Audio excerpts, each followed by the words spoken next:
Raymond A. Brown was first and foremost my father, but he was so much more than that to so many people.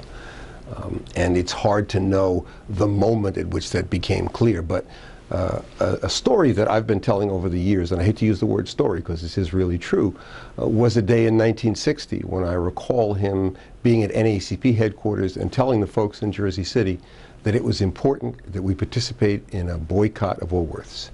And his rationale was twofold. The first was that it was necessary to show solidarity with the kids at Greensboro and other places in the South who were sitting in at lunch counters that were segregated. But his other point was that black people in Jersey City needed to overcome their fear, because in the 50s and the 40s, black men who challenged the machine were assassinated.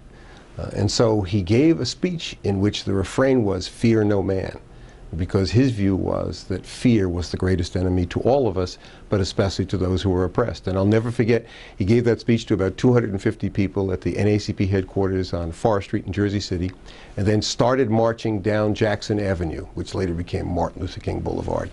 And there were only 4 people behind him out of the 250. And one was me, who didn't really know any better. I was a kid at the time.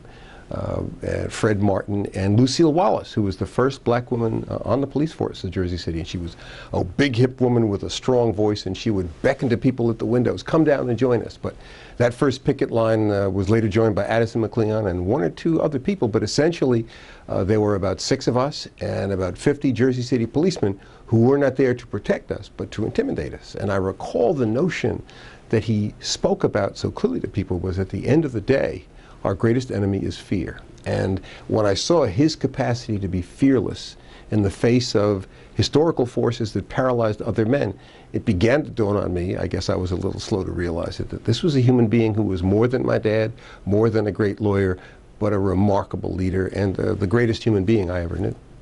The entire family is very grateful that an award is being named after my dad, and he would, in his own way, appreciate this honor.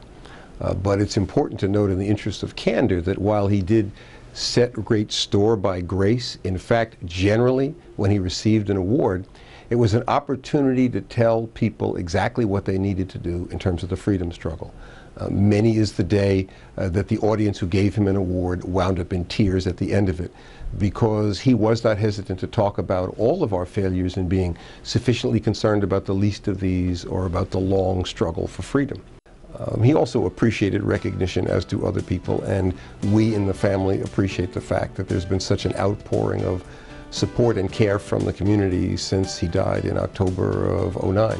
And we especially appreciate that the Lawyers Organization for African Americans in the state has dedicated this award to him and sought to honor him, a person without whom many of us would not be around, engaged in the practice of law and understanding the nature of the freedom struggle as we do.